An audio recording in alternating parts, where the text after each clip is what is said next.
Hello, everyone. Welcome to another incredible edition of Ask Dr. Dansinger with Dr. Michael Dansinger. Make sure if you want more great content like this and get notified every single time that we have great interviews, such as with Dr. Michael Dansinger, that you do like this video and subscribe to our channel at youtube.com/the way to my heart. And also make sure you do subscribe to Dr. Danzinger's channel, because there may be some things that are on his channel and not necessarily on ours when it comes to diabetes reversal. And plus, you can stay in touch with Dr. Michael Dansinger through his YouTube channel as well at youtube.com/Michael Dansinger MD. And you can also reach him through diabetesreversalpartners.com.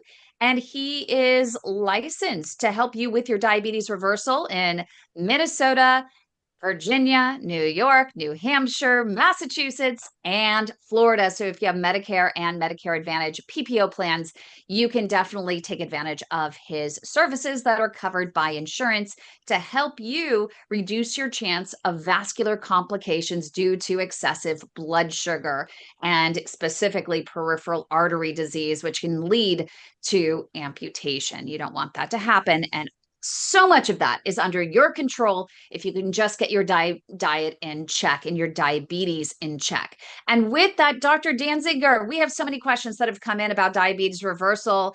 Do you have any opening thoughts before we get into some of these very good questions that patients have asked? I'm excited. It's a great topic. Let's get to it. Okay, I want to start with Douglas. Douglas is here in our live studio audience. He always has some great, questions that come in. He is actively involved in our communities. He's the chair of our PAD Warrior Task Force at padsupportgroup.org. And you can find him there, but he's been talking to a lot of patients. Douglas, what are some of the questions that you have that are coming in for Dr. Danzinger? Good to see you again on another Monday. Thank you for joining us again. Hi, Douglas. Absolutely. Thank you. It's amazing what you give us. What we just brought up the other day? What does type 2 diabetes actually mean to my body? What does it actually mean to my body to have or be diagnosed with type 2 diabetes? It's a good question, because usually we think of type 1 diabetes, right? That is something that you end up, it's a lot of it's genetics from when you're younger, and that has to do with more your pancreas, right? Just not functioning. Yeah, so briefly, I'll talk about what causes type 2 diabetes, and then what does type 2 diabetes do to you once you've got it. So type 2 diabetes, almost 1/3 of Americans might get type 2 diabetes in their lifetime. It's much, much more common than type 1 diabetes. And type 2 diabetes happens when the pancreas organ, which is behind the stomach, starts to struggle with producing enough insulin, which is a hormone that pushes sugar from the blood into the tissues and the organs. And so the pancreas makes insulin, among other jobs that it does. And if your body needs a lot of insulin to push a lot of sugar into the blood, then the pancreas can start to wear down. Sometimes I think of it like a knee joint. That's like a knee joint can suffer from arthritis after many years of carrying too much weight. So the pancreas can start to wear down after carrying too much weight. Having extra body weight puts strain on the pancreas. It can't make insulin as well anymore. And then you start to get a rise in your blood sugar. So the best way to prevent type 2 diabetes is to avoid excess body weight, and also to eat healthy foods, mostly proteins, vegetables, and a moderate amount of fruit, and not a bunch of starch or processed foods. Once you have type 2 diabetes, the real risk comes from elevated blood sugar. You just don't make enough insulin to push the sugar out of the blood, and that sugar can scrape up your arteries it can damage nerves, it can damage the kidneys, it can damage the eyes. And so type 2 diabetes, when it's not well controlled, when the blood sugar is running high, then it can damage the eyes and the feet and the arteries and the kidneys. And it's the leading cause of kidney dialysis and adult blindness. And it's a major cause of PAD. And so that's what diabetes does to your body. So with that, the second part of that was we talked about this, and I had this question. I'm pre-diabetic. I've been told that. Now, does that mean because I'm eating healthy now, I stopped smoking and I exercise, that I'm gonna become a diabetic no matter what I do, or can I reverse that process with eating right and not smoking and exercise? Great question. So pre-diabetes means the blood sugar is starting to climb a little bit, but it's not at the emergency level of type 2 diabetes. And yes, many people can turn it around so that it doesn't ever progress to type 2 diabetes. And so pre-diabetes is an opportunity, a warning sign to turn things around, lose excess weight if you have excess body weight, eat better, exercise more, live a healthier lifestyle, make it a top priority, because there's a lot that can be done to prevent type 2 pre-diabetes from progressing to type 2 diabetes. We use the hemoglobin A1C, which tells how sugar-coated your blood is, to see whether you have pre-diabetes or whether it's progressed to type 2 diabetes. If the A1C is above 6.5%, that's type 2 diabetes. If it's below 6.5, from 6.4 down to 5.7, that's pre-diabetes. And if it's below 5.7, then that's not pre-diabetes, that's normal. Great question. Fantastic. Do you have any other questions, Douglas, before we move on? You can always come in and ask more questions later on. Okay. So we have Michael that has a question coming in about medication. What medication do you recommend? Insulin, Ozempic. He says he doesn't use metformin, but what is your opinion of all the medications prescribed for diabetes?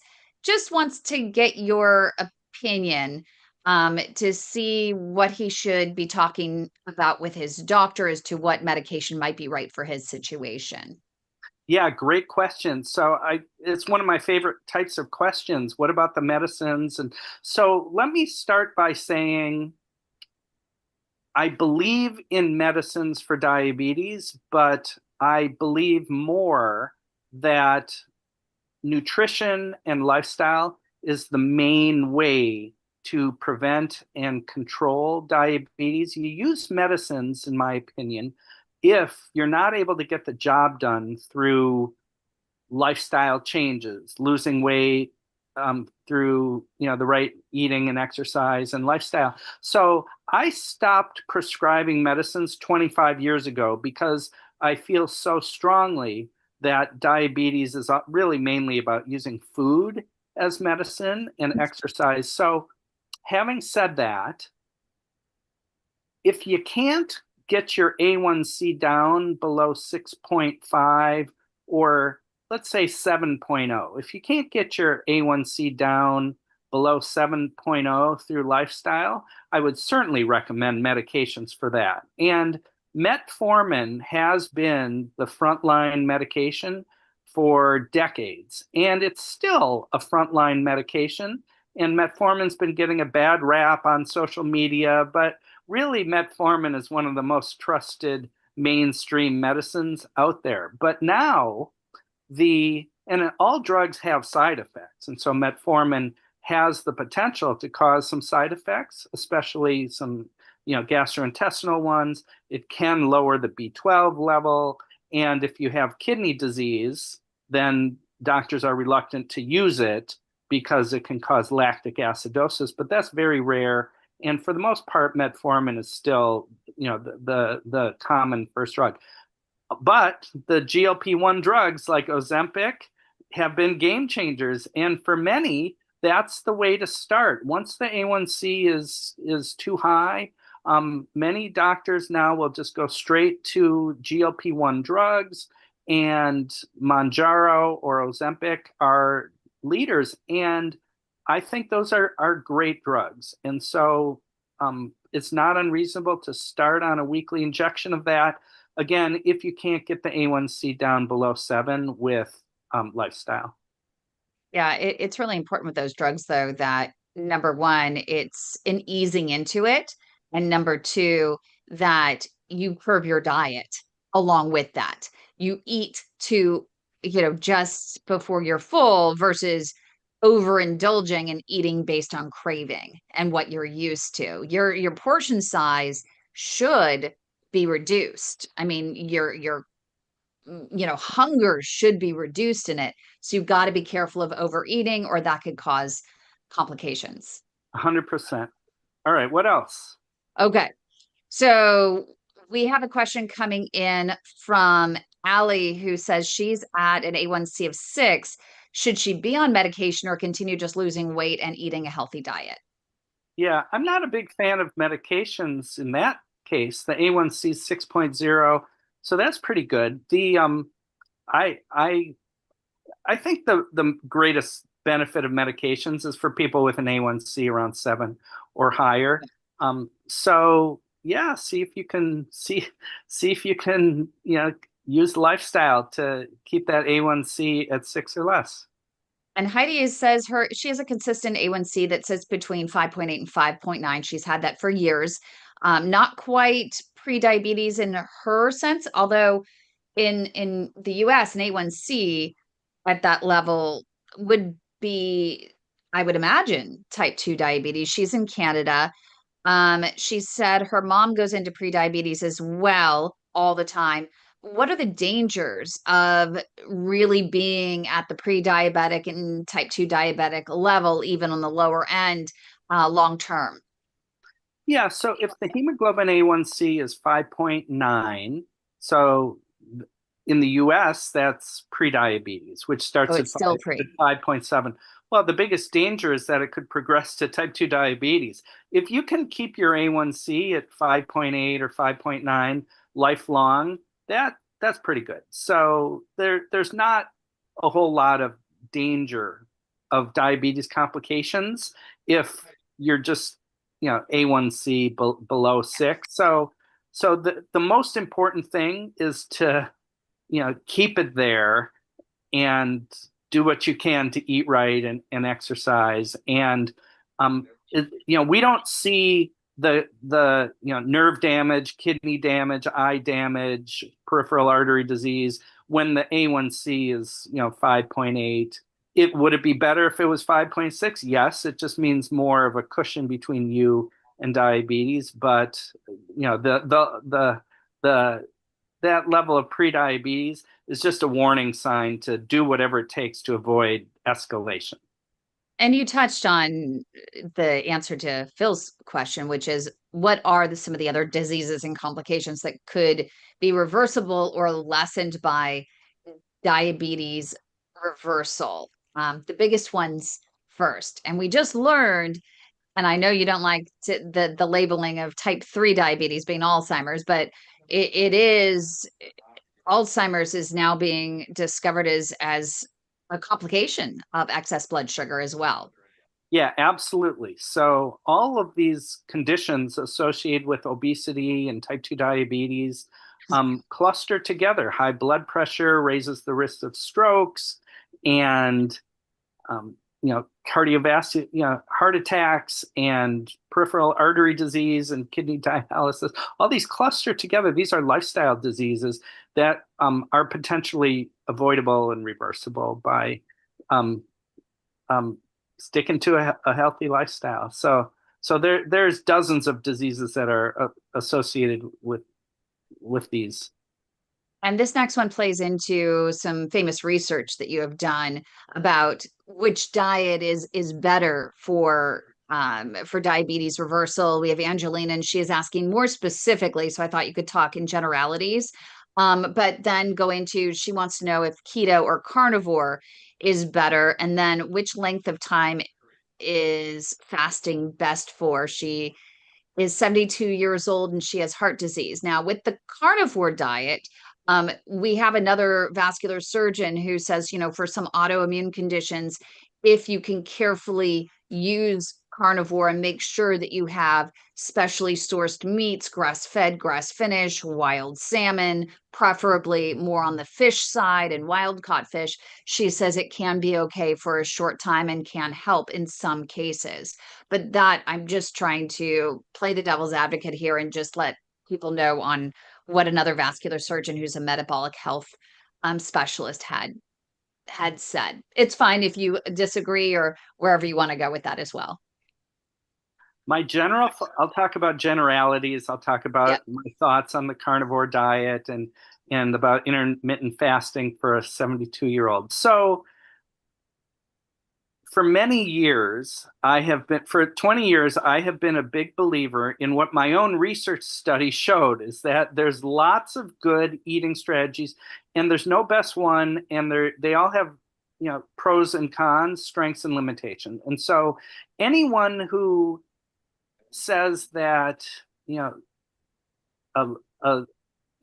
best, that they know what the best diet is, I'm already getting defensive. Anyone who says, carnivore is bad, I'm already saying, wait, you're being too close-minded. Anyone who says vegan is bad, I'm saying, no, they all have strengths and limitations. So just like there's many colors of the rainbow, there's no science to say orange is better than green. There's no science that says one's the best. So the carnivore diet is on a far extreme of the eating spectrum, right? The eating strategy spectrum. Carnivore diet means it's coming just from animals. So we're talking about meat, cheese, and eggs, and not beans or nuts or any kind of vegetables. And so Native Alaskans, for example, during many previous centuries, might have only had animal products to eat, and they did fine on fish and natural foods. Now, in this time in America, it's pretty hard to eat nothing that is of plant origin. It's everywhere. And so it's a very restrictive eating strategy that does not come naturally to Americans. Also, there's a lot of animal fat in there, which can be counterproductive if you're trying to keep your arteries open, because animal fat from meat and dairy tends to clog those arteries. But protein is good, especially when it's coming from natural sources. So natural fish, natural, grass, wild meats. I have positive things to say about that. And what I especially like about it is it won't spike your blood sugar at all. And so you can lose weight on it. It's very satiating. You can do very well. And then you can make it less restrictive by turning it into keto. So keto is, meat, cheese, and eggs, but it also includes some salad vegetables and small amounts of nuts. And, it's a little higher in healthy fats, say from olives and avocados. And so keto is still extreme, but not as extreme. And then you can follow a moderate carb eating plan, which most of my patients are following, all the way to the other extreme, and it can be a very low-fat vegetarian diet. So intermittent fasting works with all eating strategies. It's more about the timing. And so for someone in their 70s, if you want to do intermittent fasting, I would start by limiting the eating window to like 12 hours. You could say, 7 a.m. to 7 p.m. is when you do eat, or you pick a 12-hour window. And then if it's working well, you can gradually narrow that window all the way down to an 8-hour period where you allow yourself to eat. I wouldn't do it real extreme if you're, the more ill or older you are, ease into it. And of course, I'm not giving medical advice. These are these are things you should discuss with your own healthcare team, your doctor. Love it. Good disclaimer, and very important. And Allie is asking about the Acid Watchers diet. Is that good for diabetes? I'm imagining high alkaline diet versus high acid. So my interpretation of the question is there's an alkaline diet which you could think of as avoiding acidic foods, and there's a lot to be said for that eating strategy. The general principle is, there are certain foods that are acid producing in the body, and there are certain foods that are alkaline, which is the opposite of acid producing. And so we know that pretty much all fruits and vegetables are alkaline favorable. So even acidic fruits like citrus actually has an alkaline response in the body. But the acid producing foods include grains and starchy foods, and almost all the processed foods with all the sugar turns to acid in the body. And so but also proteins do. So fish and other healthy proteins and egg whites, those are acid forming too. And so most mainstream nutritionists would say, well, what I like about this idea is that it embraces fruits and vegetables, and it gives you a reason to stay away from processed starchy foods. But what they don't like about it is you're steering clear of healthy proteins and even healthy grains. And so I would give a B- if I was going to give a rating to that eating strategy. More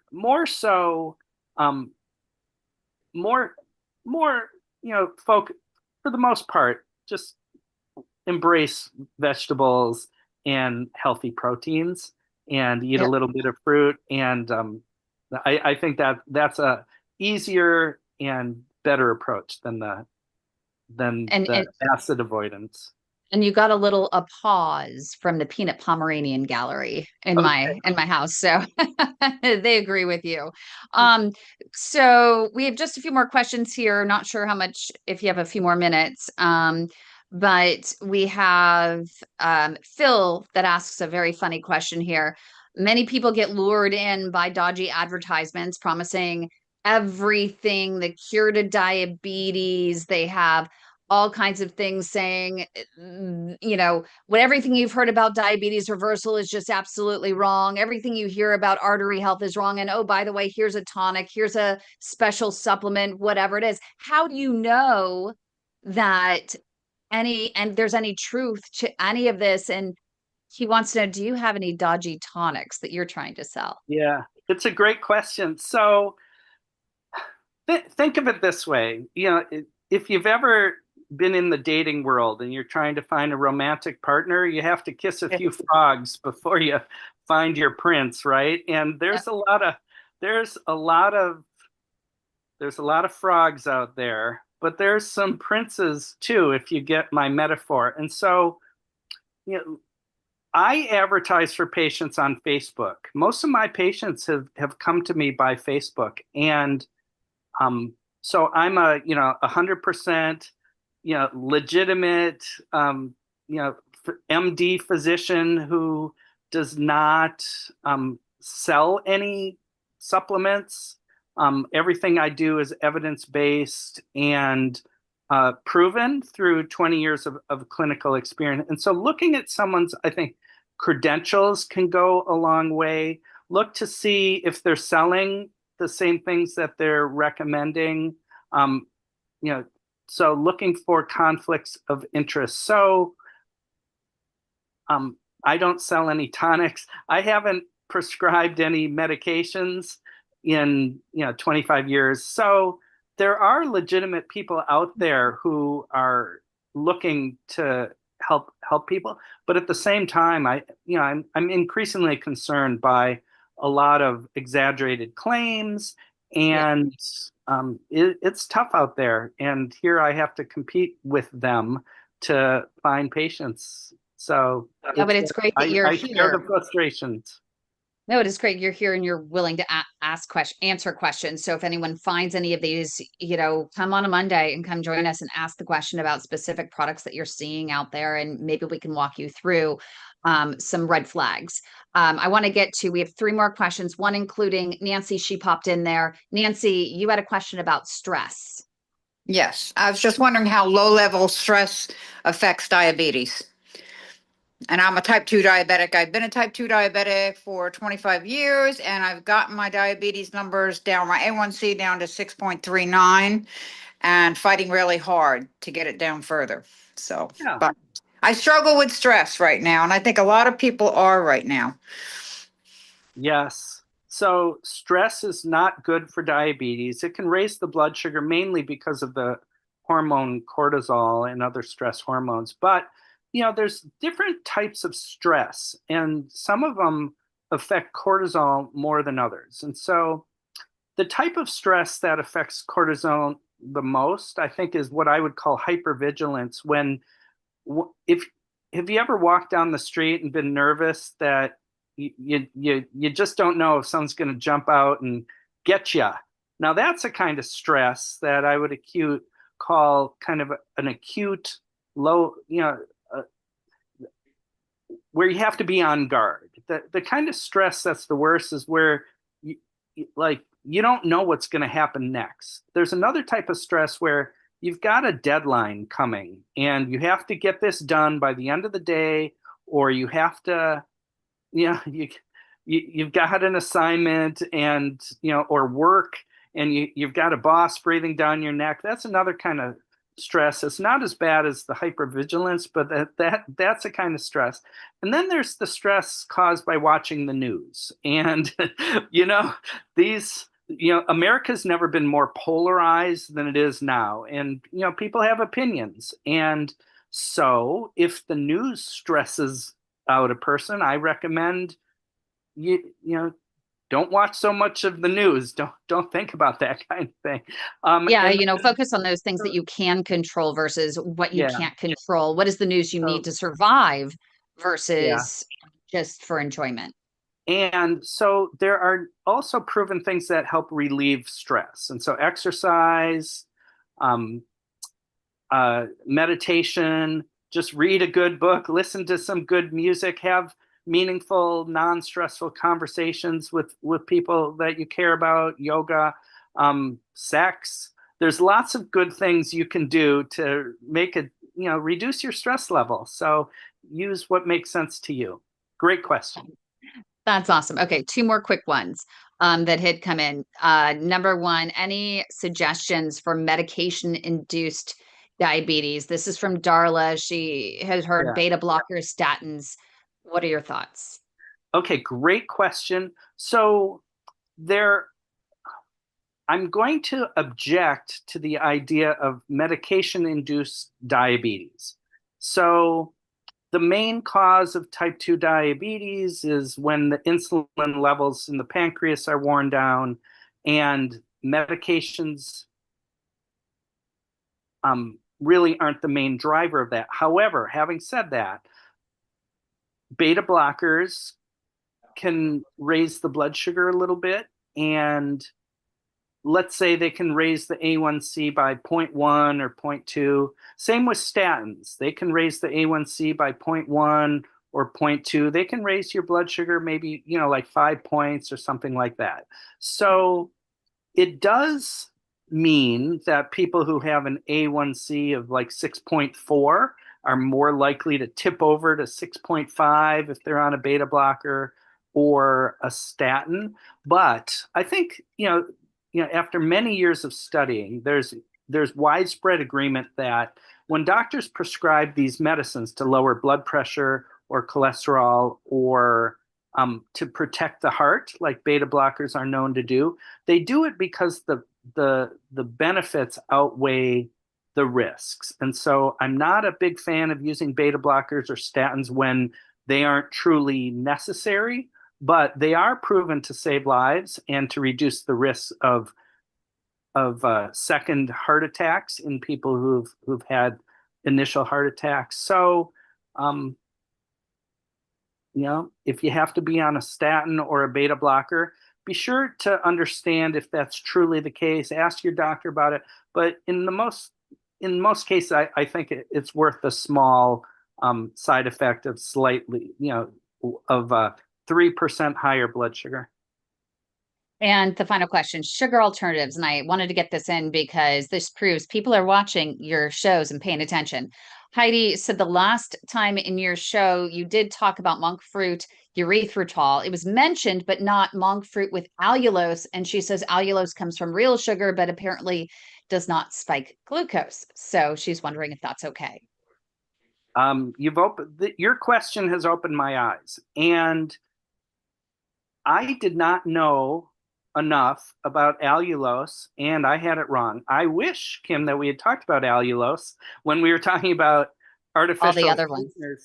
So allulose it's a type of sugar, and it does occur naturally, like in figs and raisins, but for the most part, it's only commercially available as a result of modern techniques of modifying fructose sugar. But allulose is apparently a sugar that is not, it doesn't really spike the blood sugar, just slightly, maybe 10% as much as regular sugar. It doesn't have any known negatives of health effects yet. I think it's not well known among people, the general public, and it is available online. And maybe someday we'll see packets of it out there, maybe in the orange packet or the purple packet. But now, if you want this apparently safe alternative to sugar that doesn't spike blood sugar, you can get it online. It costs about 5 to 8 times more than other sweeteners like Splenda or NutraSweet or sugar. And so that's why we're not really seeing it in sodas so much. But allulose is out there, and I've suddenly become quite interested in finding out whether it's a good choice for my patients. I love that. Thank you so much, Dr. Dansinger. And, finally coming in, we have a request that in our next show that we talk about lab produced meats and whether or not you feel as though those are safe for people with diabetes. Oh, great topic. Okay. Okay, fantastic. That's next week right here on Ask Dr. Dansinger with Dr. Michael Dansinger, diabetes reversal expert at diabetesreversalpartners.com. Again, if you are in the states of Minnesota, Virginia, New York, New Hampshire, Massachusetts, or Florida, you can make sure to go to diabetesreversalpartners.com. He is covered by Medicare and Medicare Advantage PPO plans to help you in your journey to reverse diabetes and reduce your chance of vascular complications such as peripheral artery disease. But don't forget to like this video, subscribe to our channels at youtube.com/the @ Michael Dansinger, MD, as well as youtube.com /the @